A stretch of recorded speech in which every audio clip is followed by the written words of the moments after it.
Hey everyone. You know, with the prospect at the fact that we will be getting several new movies from Disney in the near future. One of them, of course, being Rescue Rangers, Chippendale Rescue Rangers. Um, and and of course, the other, the one that fans have been wanting and been clamoring for a while, The Incredibles sequel. But here's the thing about The Incredibles sequel, if you will.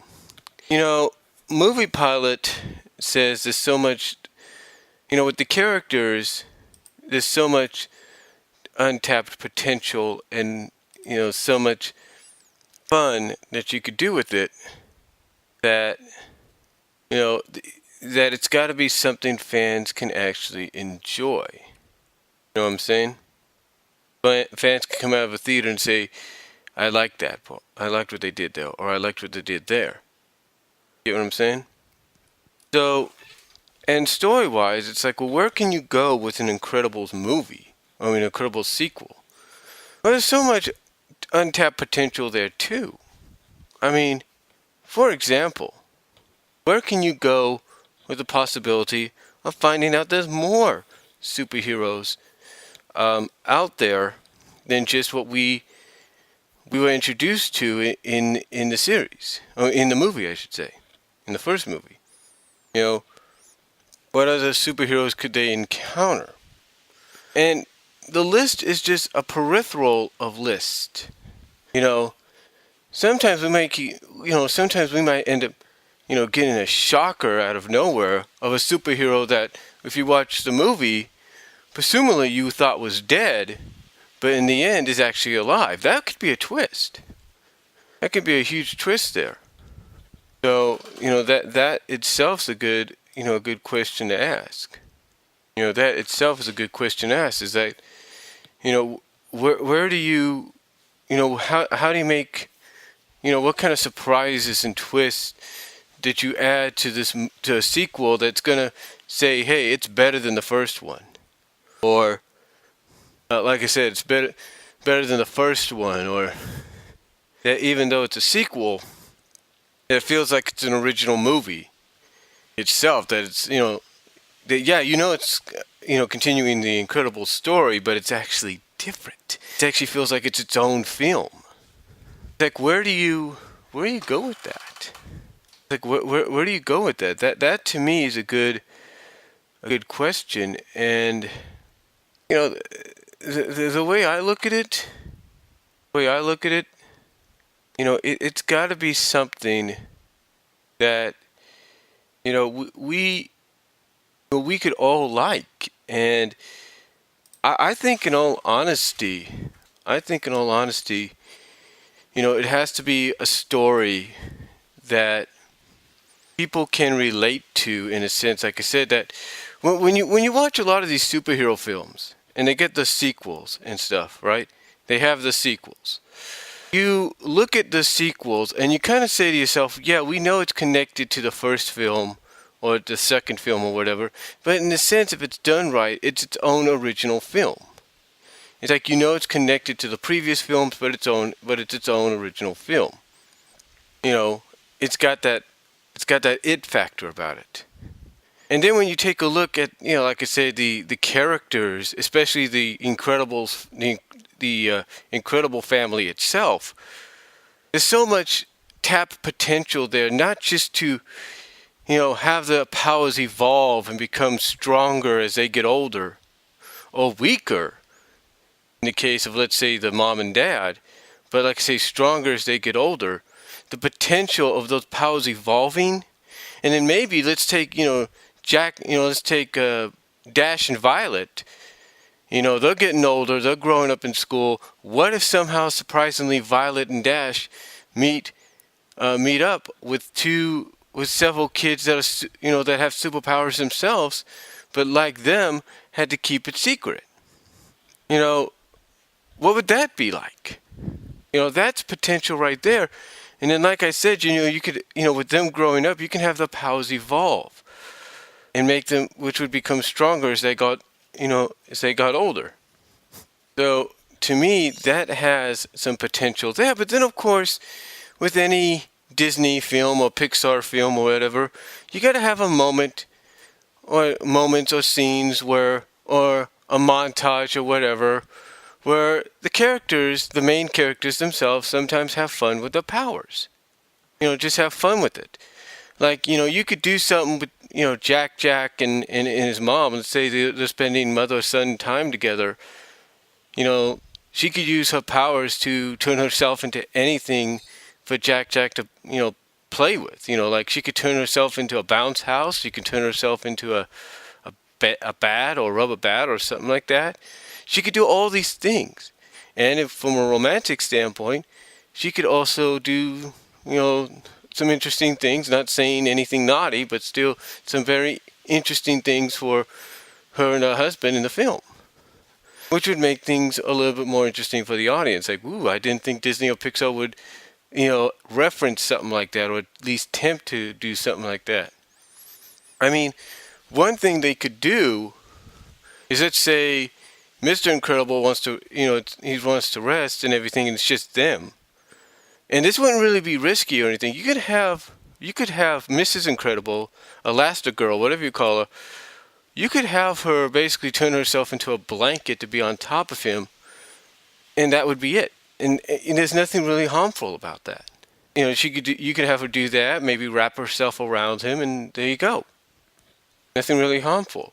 And then let's take someone like, Violet, if you will. Her powers are invisibility, kind of similar to Invisible Woman. Similar, like I said, to Invisible Woman. So what you could do with her is you could probably do something where maybe like it's a montage. You could have her having fun with her powers. Maybe, let's say, she's getting bullied by some girls at school because they think she's weird. All she has to do is just turn invisible, her whole body, everything, and just slowly start having some fun. Maybe have some fun with not Jack, but with her brother, try to tease him a little bit.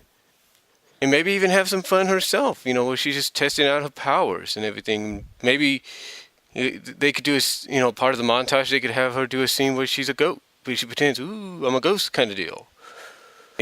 Just, as the powers evolve, make that happen. And again, like I said, I know it sounds like I'm repeating stuff, but you need to let the powers evolve, especially with the kids as they get older. And again, the kids, the parents, let them have fun. Do some fun montage sequences where they're having fun with the powers, with friends or with family. Let them do that. And then speaking of the baby, Jack, let's take a look at that kid. You could have his powers evolve, and then maybe you could have that, can't think of her name right now, but she's like, kind of deal, Can't think of her name right now, but she has potential as a character too coming back. But she could also be like that key, if you will, that key, if you will, that kind of explains why Jack's powers are a lot more different than everybody else's. Why he's able to become all these different things, like a monster, fire, steel, any kind of thing. And maybe you say, well, his power is shape-shifting. His mother's a shapeshifter because she's an elastic lady. How can his be shape-shifting? And then, like I said, maybe the key there could be the fact that he's going to become, that he's destined, and this could actually lead into a series of films if they wanted to continue, that Jack is destined to become, the most powerful out of the family, but the most powerful out of the family, but his powers have to be, used the right way. Maybe part of the plot could be, not only are the kids' powers evolving, including the babies, but they also have to make sure that Jack doesn't slowly start to get corrupted or anything, because he might turn into another syndrome, or syndrome, whatever. And, maybe you can even use prophecy in it. Maybe you could have a character that has prophecy powers, similar to what we've seen in DC and Marvel comics before.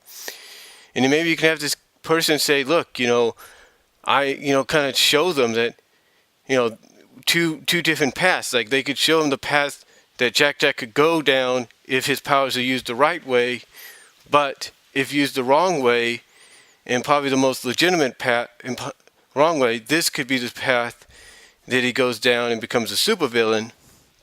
And maybe you can add in something like saying, as he's pointing to that maybe the energies, the prophecy energies or whatever, are getting stronger, and that he kind of says it look, and then maybe you could have something that indicates that would be the direction the baby would head in, more than likely, if something's not done now. And again, I'm not saying this is something they should do, but I think it would make it really interesting for the story, because you could also introduce a villain that finds out about this, a supervillain that finds out about this, and you could probably say, well, it's almost like referencing Star Wars. A little bit, yes, but not really, because then this villain would be like, you could give this villain sort of like an ego, like, I'm the most powerful supervillain in the world. I'm not about to let some young child, a baby, be destined to become the most powerful villain of all, or even the most powerful hero of all. I'm going to take care of that. And there you go. And that could be the plot, the catalyst of the film. I mean, there's just so many different directions they could go in with The Incredibles 2. I mean, like I said, you could have different superheroes be introduced, different teenagers, kids that have superpowers introduced. You can evolve the powers of the characters.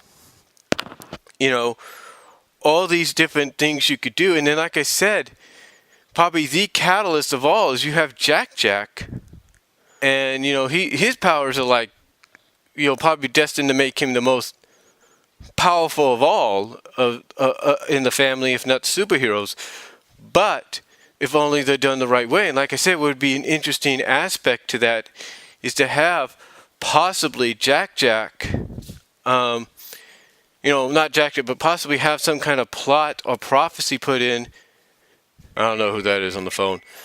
But like I said, kind of put some plot or prophecy in that shows a more stronger direction of Jack Jack going in, of becoming a supervillain than a superhero, and that the only way that can be prevented is if the family does something now about it.